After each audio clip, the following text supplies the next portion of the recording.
خب من میبینم که در اینجا بعضا سوال ها می شود. از این شروع کنیم که بعضا سوال ها می شود که به چه خاطر حرکت سیاسی گروه 24 در مقابل رحمانوف اینقدر تند رفتار میکند. خب گفته می شود که راهبر کشور به خاطر بهبودی مردم، به خاطر بهبودی وطن سفر میکند، شما مانع این گونه سفرها میشوید و غیره و کذا. ما چی گفتنی هستیم؟ ما هر کسی که لایق احترام هست اون را احترام خواهیم کرد. رئیس جمهور یک چهره ملت، مردم، کشور هست. اون باید که لایق احترام باشد. اما چگونه رئیس جمهور کی است و چگونه برخورد میکنه به مردم خود؟ اگر که لایق احترام باشه حتما احترام کرده می شود. اما این نفر جناب امام علی شریفوویچ رحمانوف لایق عزت و حرمت نیست، چون مردم ما را به حالت پستی، خاری، ذلیلی آورده رسانده است و در مقابل این کارهایی را که ما انجام میدهیم به خاطر همچون یک قصد گرفتن از این مردم است. از نام همین مردم، یعنی ما قصد میگیریم برای همین مردمی که به آب رو کردن. ما حتی در زمان جنگ شهروندی عفت داشتیم، عزت داشتیم، جسارت داشتیم. ما را همچون یک مردم جسور میشناختن، خب یک مردمی به فرهنگ میشناختن. اما این آورد همه را در فرشنه، در زیر خاک زد. به همین خاطر فرق ندارد اگر رحمانوف یک سفر میکند به خاطر میلیاردها دلار وارد کردن در بودجه تاجیکستان باشد، قصرها میسازد، هر چیزهایی که میسازد، اگر 100 تا گس دیگر هم میسازد، سفرهاش مربوط به همین کارها هم باشد، هر جایی که ما با اون روبرو شدیم یعنی چیکار میکنیم؟ همون قصد گرفتن است. ما سال 2015 وعده داده بودیم به شما در میتینگ که ما این را در دنیا شرمنده خواهیم کرد و ما در این شکی نداشتیم. هر برنامه هایی که شما میبینید اینا یک سپانتانا یا ایمپرویزاسیون نیستن. اینا همشون بالای دفتر و ورق در فکرها و در قلبها هستند که ساعت به ساعت، روز به روز مطابق امکانیت، شرایط و فرهنگ سیاسی مبارزان مردم استفاده می شوند. این است. یعنی مطمئن باشین که در آینده هم هر جایی که رحمانوف سفر میکند، هر جایی شما میدونید که حتی در کرمل، در میدان سرخ هم این کار انجام دادیم. در نزد خواجهش که قرار داشت مهمون اول بود، در نهمی می رفته بود، ما حتی در اونجا انجام دادیم، در پیتر انجام دادیم، در جاهایی که در اونجا البته که جسارت در کار است، در اونجا از خود گذشتن لازم است. خب یعنی هر جایی که باشد ما البته کار خودمون خواهیم کرد. رحمانوف دیگر آزاد، آرام، راحت نمیتواند کجای سفر کند. ما وعده‌مون داده بودیم و وعده خلاف است. ما وعده‌مون دادیم که ترک مبارزه نمیکنیم و تا امروز ترک مبارزه نکرده ایم. من میخوام که آید این سفر حرف بزنم. شما میدونید که پیش وقتا رحمانوف حتی 6 ماه قبل از سفرهاش رکلام میشید در مجله ها، در رسانه ها، در تلویزیون، رادیو، در هر جاها که امروز پیشوای معظم شون و غیره و کذا. بعد از 6 ماه، بعد از 3 ماه، بعد از 5 ماه فلان جا سفر دارد. در سالهای اخیر شما این چیزا مشاهده نمیکنید. برای چی؟ به اون خاطری که ترس دارد. از کی ترس دارد؟ از مبارزان، از متد مبارزه همین نفرانی که امروز در میدان دارند با یک راه جدید استفاده میبرند. از این ترس دارد. به همین خاطر پنهان میاد سفر میکنه. یا که میشنویم که همین سحر پرواز کرد بدون کدام مثل پیشتر رکلام، تشویقات به اینها. و سال به سال، ماه به ماه، روز به روز مشاهده میکنید که سفرهاش دارد کمتر میشود. اما این سفر آخرش با معلوماتی که ما هم داشتیم، رحمانوف عموما نمیخواست که سفر کند، اما علاج نداشت که رد کند این کار. علاج نداشت. یعنی یک سفر مجبوری بود برای اون کس. وقتی این سفر کرد بعد فرصت کوتاه هم بود. هم اگر نفرهایی که پیگیری میکنین فرصت کوتاه بود. ما در اینجا چیکار کردیم؟ ما در اینجا البته چون هر وقته شتاب کاری تشکیل کردیم، تیم معین کردیم، نفرهای نماینده، مسئولان در این سفر که راهبری میکند، مسئول کی میشد و غیره و کذا، نقشه کشی چی برنامه رو انجام میدیم. و مطمئن باشین برادرانی که سفر کردن در اینجا بودن میدونن که ما چی هدف داشتیم، ما چی گفتیم. درست است میتینگ کردن جای خودش دارد، زیبایی خودش دارد، این کاری است که علاقه یک چیزی عادی شده است. پیکت خب دیگر تظاهرات و رسم برداشتن این دیگر حتی دیکتاتور گفتن اینها دیگر کمی عادی شدن. ما اهمیت دادگی هستیم که همه وقت یک کارهای جدیدی انجام میدیم در میدان، از روز آمدن یک کارهای جدیدی انجام میدیم تا که مردم پیگیری کنن، با آموزن، کار برن. یک نفر سوال میکند که شما، البته میدونن که این گونه نیست، اما میگن که شما تنها حرف میزنید. ببینیم آیا میشد که با یک معلم گفت که تو تنها حرف میزنی؟ یک معلم راهنمایی میکنه، میآموزونه که چگونه در زندگی باید کار کرد. حرکت های سیاسی هم همین است، اما در فرق از این ما نه تنها حرف میزنیم، ما باز میآموزونیم، عمل میکنیم، نشون میدیم که در کدام حالت چه کارها را باید انجام داد. این است. خب در این سفر ما پیش خودمون گذاشتیم که برادر عبید هم شاهد هستن، سخنگوی حرکت در اینجا از این برنامه‌ها قرار داشتن و بدون اینکه چند روزهای اخیر هم همراه شما هست، این افیرها را کنترل میکند، همراه شما هست و شما خبرها میرساند. وظیفه اساسی ما دو چیز بود.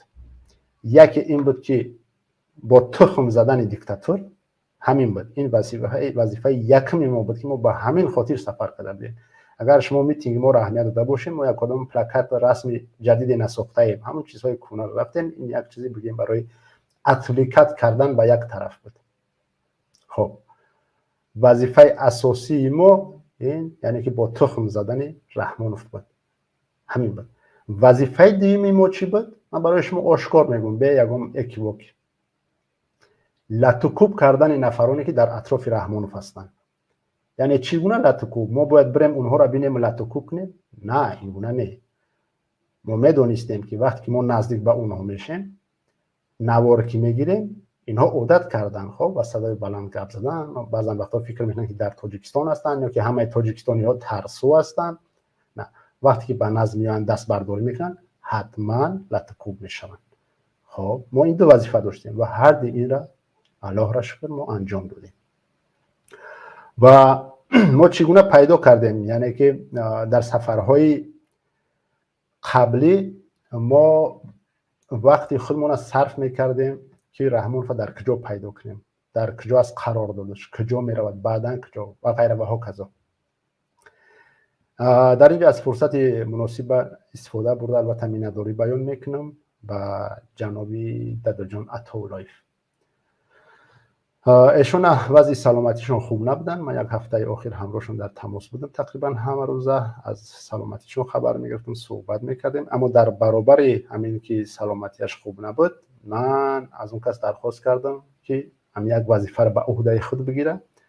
مکانی قراردادی خب همون امام علی رحمانوف رو که ایشون برای ما پیدا کردن، همون صبحی که صبح اولی که بود برای ما پیدا کردن. یعنی 100% ما علاقه میدونستیم که رحمانوف در کجا قرار دارد. با تیمی که به سفر رفته بودن، بعد از میتینگی که گذرانده بودن، با اونا گفتیم که آرام باشین، یعنی شما مثل قبلی انرژی اختونه در کفتن رحمانوف صرف نکنین، چون نفرایی که سفر کرده باشین میدونین 600-700 کیلومتر در راه که میره آدم خسته، میتینگ، پیکت، خب برگزار کردن همه این، باز کفتکاب، اینها خیلی انرژی طلب میکنن. اما لطفی الله و بازم مینداری به جنابی داداجان عطاولایف که کاری ما را سبکتر کردن و در این برنامه سهمگزار بودن و ما پیدا کردیم. و به معلومات بعدی ما رسید که علاقه ما احاطه کردیم، فهمیدن که گروه 24 احاطه کرده است اون مهمان خانه را. رئیس جمهور دیگرایی که اونجا قرار داشتن رفت آمد میکردن، بیرون میرفتن، کجای برمیگشتن میومدن، اما رحمانوف کجای نمیبرامد. یک خبر به ما هم رسید که سبب نبر آمدنش میگفت که یعنی سلامتیش خوب نیست. اما اصلی واقعیت دیگر است. اصلی واقعیت این است که در اطراف مهمانخانه نفرانی شجاع و مبارزین داشتن منتظر رحمانوف امام علی شریپوویچ بودن. خب نوارها را دیدن تا جای تا صبح نفرها در اطراف مهمانخانه بودن. من حتی همراه هیئت که شب کاری که داشتیم پیشنهاد کردیم با برادرها که راهی دراز، خستگی و غیره، یگان مهمانخانه براشون میگن یک چند ساعت علاق شده است که استراحت کنن.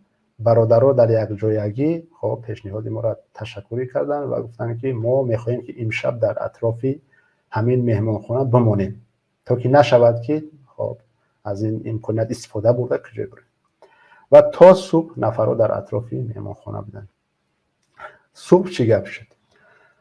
صبح همه نفرهایی که در اونجا بودن، باز رئیس جمهور که دیگرانی که بودن آزاد میبر آمدن به همه راه، اما رحمانوف نمیبر آمد. به چه خاطر؟ بازم به همینی که مبارزین در اطراف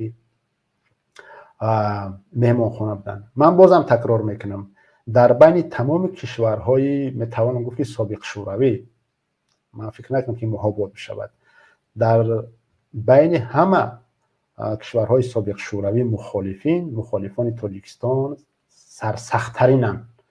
به همه همین امکانیت هایی که کمی دارن، دستگیری کمی دارن از طرف مردم، این را باید گفت، دستگیری کمی دارن از طرف مردم. در برابر همه این همه روزا همراه شما هستن.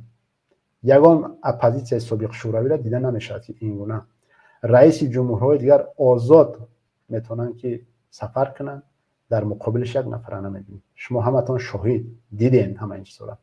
اما سرسخت همین مخالفان تاجیکستانی هستن. این است. همه راحت آزاد رفتن، فقط رحمانوف باز علاوگی یعنی طلب کردن، اونجا پلیس آمد و غیره و غیره، سپیسناد و غیره آمدن احاطه کردن و رحمانوف را برای دیگر برآوردن. اما در اینجا ما گروه های دیگر را در راه مانده بودیم، یعنی پلن ب داشتیم. در پلن ب شاید نفرها افی را خوب اهمیت نداده باشند. در اینجا ما همه نوار را نشر نکردیم. وقتی که همون کارتژ میگذرد از یک طرف میزنن، از طرف دیگر هم باز دارن پارالل نمیزنن و در برابر این باز رو پروش دارن که میزنن. یعنی از سه طرف ما مونده بودیم، هر سه طرف یعنی که تیر به هدف میرسد. فکر کنید که یک رئیس جمهور، 4 تا رئیس جمهور میان میرسن، خب همه منتظر رحمانوف است. پس اون رحمانوف میاد، ماشینش همه زیر تخم باران و پایان میشد. دیگه چهرهش دیده بودیم چی است. یعنی ما وظیفه خودمون رو انجام دادیم. دو چیزی که میخواستیم در مسئله لاتوکوب، برای چی لاتوکوب شدن؟ اون نفرها برای چی اومدن؟ من در اینجا یک چیز بسیار شنیدم در مسئله شاورما خوردن و دیگر چیزها. من انتقاد نمیکنم که کی چی میخواهد، چی میخورد، خوراکی دوست داشته چی است یا چی امکانیت دارد، اون دیگر خودشان. اساس این دیگر بود. اینها نفرهایی بودن که باید در اطراف احاطه کرده بودن که مبارزین نزدیک نمیشدن به بناهای لازمی. اینها به این خاطر آمده بودن. اما چیکار کردن؟ برعکس. در وقت نوار گرفتن یک نفر اومد خواست که قوه و صلاحیت و مهارت خودش نشون بده، اما دیدن که حالش چی شد. و ما را گفتنی هستیم که حرکت سیاسی گروه 24 در گذشته هم گفته بودیم، در اینجا هم گفته بودیم، در هر جای هر کسی که طرف ما دست میبردارد، هر نفری که طرف ما دست میبردارد، فرق ندارد کجا، هر نفری که طرف ما دست میبردارد برای ما را در مد اول ناموس نیستد. ما نمیگذاریم که کسی طرف ما دست بردارد. دست برداشت جوابش حتما خواهد گرفت. فرق ندارد کی است. حتما ما سرمون در سنگ است، در خاک است، در هر جای میزنه و اون کسی جزاش میده. این را بفهمید. در این حرکت نفرهای قبول میشوند که برای اونها ناموس در جای اول است. ما نمیگذاریم که یک نفر آمده ما را نمیدونم دست بردارد طرف ما، مشت بردارد، ما بگیم که اکا میبخشید. فرق ندارد سین سال تو کجا است. سرت سفید است، یک جای دیگه سیاه است، فرق ندارد. حتما مجازات میشه. این بود. و چیز دیگری من مشاهده کردم که بهای گوناگون میدادن، کدام کاری را بیشتر، کدام کار را کمتر. من چی گفتنی هستم؟ حرکت سیاسی گروه 24 وقتی اعلان تظاهرات کرد و دعوت عمومی کرد، دعوت عمومی ما برای این نبود که به ما پیوست شود وطندار یا که حزب نهضت نمیدونم کدام دیگرها. این نبود. ما اگر که میخواهیم ما در تماس هستیم، یا زنگ تلفنی میکنیم یا یک مسیج روان میکنیم که مرحمت فرمایید. دعوت عمومی به خاطر نفرهای میشود که امروز تعدادشون از 10,000 هم زیادتر است در اروپا قرار دارن و اکثریت آمدن خدا همچون مظلوم یا که مبارز معرفی کردن. این به خاطر اون نفرها بود که فردا باید که برای چی ما دعوت نشدیم. وطندار یا که نهضت اینها مشکل نیست، اینها را ما با یک مسیج میتونیم دعوت کنیم. دعوت برای این هزارها نفرهایی بود که در کشورهای اروپایی قرار دارن. اما ببینید که در میدانها خالی بودن، میدانها واقعا خالی بودن. من برای چی میگم که دستگیری کوچک است از طرف مردم. بگذار مردمی که در تاجیکستان هستن امکانیت ندارن برای ما خب دعا کنن و یا که کدام معلومات اینفورماسیون که میتونن برای ما روان کنن، این کفایه است. اما نفرهایی که در جای هستن راحتن، آزاد هستن، تگی برف و باران نیستن، خب شکم سیر دارن، بهترین نعمت، ماشین های بهترین، خانه های بهترین، همه چیز بهترین. ما یک نفر از روسیه آوردیم اما قبولش نکردیم، در گروه کمکش کردیم آوردیم، یک نفر نه چندین نفر ها، چون مطابقت نمیکند. بعضا برادران میگن که برای چی کمک میکنیم میاریم اما در گروه قبول نمیکنیم. ما میگیم که یک غلام در روسیه کم میشود برای ما نعمت است. یک نفر از همون روز سیاهی بد روسیه آزاد میشود، همین برای ما نعمت است. اما وقتی که ما در گروه قبولش نمیکنیم معنی را ندارد که این نفر بد است، فقط مطابقت نمیکنه برای این گروه. خب این است. به همین خاطر من گفتنی هستم که وقتی که ما اعلان کردیم، خب دیگرها میتینگ کردن، اعلان کردن، اما چند نفر، 50 نفر، 100 نفر، جایی که 10,000 نفر ها آمده گیان. برای چی؟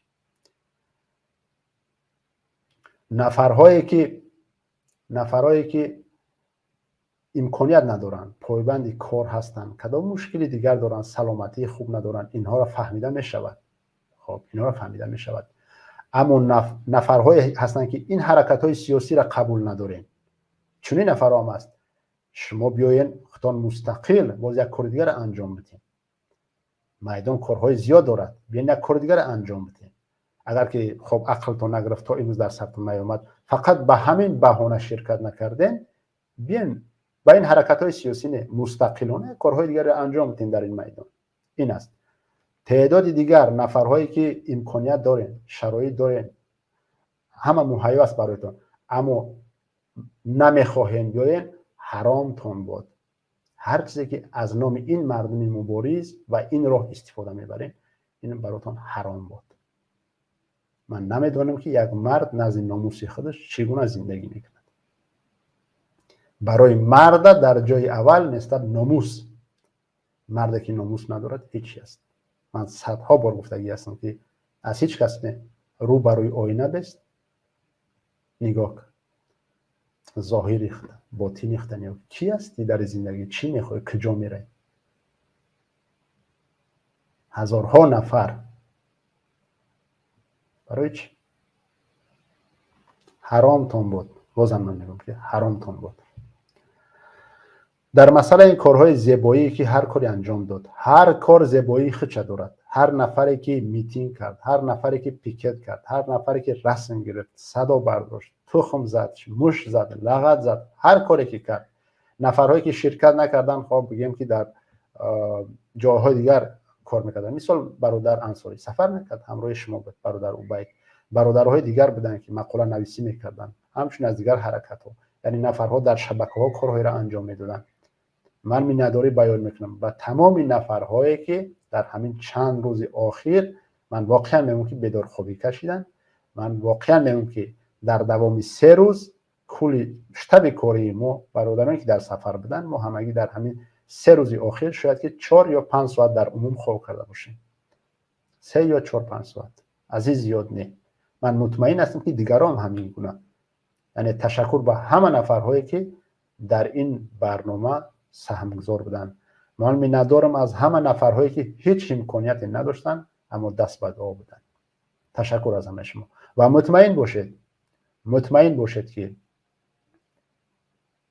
ما باز برنامه های دیگه داریم. چگونه که گفتم اینها یک ایمپرویزاسیون نبودن، اینها برنامه هایی بودن که وقتی خودش طلب میکند. ما در آینده باز برنامه های جدید، برنامه های از اینها باز یعنی چی بلندتر داریم و اینها برنامه هایی هستند که روحیه مردم بلند میکنند. اما چیز دیگر، ما نباید این دستاوردی که آوردیم، واقعا این کارهای تاریخی است، این واقعا کارهای تاریخی است، نباید به این یعنی که ما خب دیگر ایست کنیم، یعنی به همین قناعتمند باشیم. نه، تمام این را ورقش پشورده نمیشود. ما ضربه زدیم، هر وقت که ضربه زدیم باید که چی کنیم؟ دفاع کردن هم بدونیم که چگونه دفاع میکنیم. خب برای با ضربه زدن آینده آماده باشیم. این ورق ما محکم میکنیم، باز چیکار میکنیم؟ مبارزه را دوام میدیم. یعنی دیگه در اطرافی نمیگردیم که خب تمام ایفریه بس، کار واقعا بزرگی بود اما به ایفریه دادنش. خب در دوام فکر آینده باشیم. از پیش برای مثال ما 10 روز دیگر باز در کنفرانس OBC قرار داریم که همه ساله میگذرد. شما میدونید که اونجا هم حتی زد و خورد ها میشود. هیئت ما آماده هست، از پس فردا باز اونجا سفر میکنیم. خب و باز تشکر به همه نفرهایی که سهمگزار بودن، در پهلوی مبارزان بودن، نابسته از کدام حزب و حرکت ها و نفرهای مستقل و غیره و هاکذا. من امیدوار هستم که همه این برنامه ها مردم بازم روحیش بلندتر میکند، چیزی را می آموزاند و روز تا روز البته مشاهده می شود صف بیشتر در پهلوی مبارزان. و در 10 روز سفری که داریم شما بازم در پهلوی ما هستین، فکری، عقلی، مالی، جانی، روحی، هر گونه امکاناتی که دارین در پهلوی ما قرار دارین و در یک جایگی ما و شما مبارزه را خواهیم برد. بعد از همه این رژیم رحمانوف چیکار کرد؟ چون عادتاً من نقطه آخرانه ذکر میکنم، چون عادتاً ما بعضا فیلم ها را میبینیم یک نفر انتاگونیست وقتی که هیچ دیگر زورش نمیرسد میرود دختر، خواهر، مادر، یک نفر ضعیفی خب همون پروتاگونیست زلاج میگیره و گرو میگیره و تهدید میکنه که این کار میکنید خب وقت یعنی که تسلیم میکنید. و بیننده یک اکتیور است که رول بازی میکنه چقدر لعنتش میخوند. ما حتی در بعض اینترویوها دیدگیم که اکتیور بیچاره میگه که من رول بازی دادم، من تو حال در کوچه لعنت میخونم برای همون یعنی رولی بازی کردن. ببینید یک اکتیوری که نقش بازی میکند از مردم قدر لعنت میشنود. شما فکر میکنید کارهایی که دارین انجام میدین، انجام دادین و امروز دارین انجام میدین، این مردم شما را لعنت نمیخوان؟ امروز تعداد زیادی اعضایان فعالان گروه 24 نفران نزدیک اونها، عزیزای اونها، پدر، مادر، برادر، خواهرهاشون در گرو قرار دارن و کسی نمیدونه که اونها کجا هستن. کسی نمیدونه که کجا هستن. جامعه شهروندی خاموش است. خب هیچ تکانی نمیبینیم. اگر ما امروز بینیم که بگن طالب کسی را گرو گرفته است، ما دلسوزای یک کباب یکی سر میکنیم. برای چی در وطن خود، مشکلات وطن خود خاموشه؟ برای چی؟ برای که درویه 10 رویگی میکنیم، درویه 100 رویگی میکنیم. برای دیگرای دلسوزای یک کبابیم، وقتی در مسئله وطن میشود چی؟ 10 رویگی. چشم را میپوشیم، گوش را کر میگیریم. تعداد زیادی اعضایان فعالان حرکت سیاسی گروه 24 امروز در گروگانن، در دست رژیم امروزن. هر یک برادری که در چنین حالت قرار دارد ما تقریبا با هم علیه صحبت کردیم. تا حال دارد شکار بالای اونها. هیچ نفری از اونها، من هر یک نفر را گوش کردم که چی پیشنهاد میکنه. البته منتظر بودم همون چیزی را که میشنوم از اون کس. هیچ نفری نگفت که من باید بخشش بپرسم، من باید یک سکوت کنم. هیچ نفری از اونها. اینها برعکس عملهای را پیشنهاد دارن که از این تخم زدن و از این شطح زدن از اینها باز بالاتر اولاتر. شما چی را میخواین به ترسانه؟ نفرهایی را که از تمام چیز خود گذشتن چی میخواهین؟ یا میخواهین که به همین راه رحمانوف آرام بسازین؟ نه، مطمئن باشین که رحمانوف در یکم استقبال گرمی که ما در پراگ گرفتیم، یکم استقبالی که گرفتیم، ما در اونجا فقط رو پروی ایستاده بودیم، دیکتاتور گفتیم، کار دیگر نشیده بود. چقدر احوال شما را بد کردن. منظور من محافظای رحمانوف است، خب دیگر وزیر جزیره دیگرها که اونها را دعوت کردن که شما وعده کردین که 24 همگی 1 سال میکشه، در بین 6 ماه نابود میسازیم. چی گپ است؟ خب شما میدونین که حالتون چی میشود بعد از این کار. با این گروگان گرفتن اینا شما نمیتونین رحمانوف آرام بسازین. رحمانوف ناز کرشمش خیلی بلند است، خیلی. کی را میخوایم به ترسونید؟ ما را؟ نه. اون پدر و مادر اون ضعیفا را شما رها کنید. اگر شما مشکلی دارین، مشکلیتون باید با ما بیان رو پرو. ما این مسئولای این حرکت، با ما بیان حرف بزنین، با ما بیان بجنگین. کجا شما رفته این با دو ضعیف، با دو پیران سال اینها کار میبرین؟ چی میخواین؟ شما فکر میکنین که ما قرار میگیریم یعنی کاری را انجام نمیتیم در این مقابل؟ در این البته من به این نقطه برمیگردم. نفرانی که ما را دارین مشاهده میکنین، چقدر نفر است در پخش مستقیم برادر که عبید؟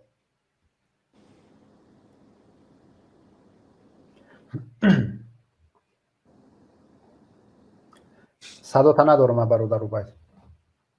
3,500 برادر سورو. 3,500. ببینید 3,500 امکانیت ندارد که ما خب داخل کنیم و از هر کدام اینها بپرسیم که از نگاه شما ما در مقابل این رژیم چی باید بکنیم. وقتی که گروگان میگیرن نفران ضعیف پیران سالا را، ما باید چیکار کنیم از نگاه شما؟ به همین خاطر من این سوال میگذارم تا که شما در چت، چون در چت همگی امکانیت جواب دادن دارد، در چت بنویسین که ما همچون مبارزین از نگاه شما چی باید بکنیم. البته که ما کاری را که لازم میدونیم همون را میکنیم، اما فکر و نظر شما هم برای ما مهم است. شما میتونید که در اینجا نوشته کنید. این است. خب بازم میگم مطمئن باشید که ما این عمل شما را خیلی نمیمونه. مطمئن باشید، 100% مطمئن باشید. ما یک کارهایی را انجام میدیم که اون تخم زدن، اون شتک زدن اونها هیچی هستند. خب بازم تشکر به همه نفرهایی که همراه ما قرار دارین. حتما نویسنده کنین و برادر عبید شما چت نظارت کنین که مردم چی پیشنهادها میکنن، بعد مختصر میتونین که به ما برسونین که اصلا مردم پیشنهادش چی است.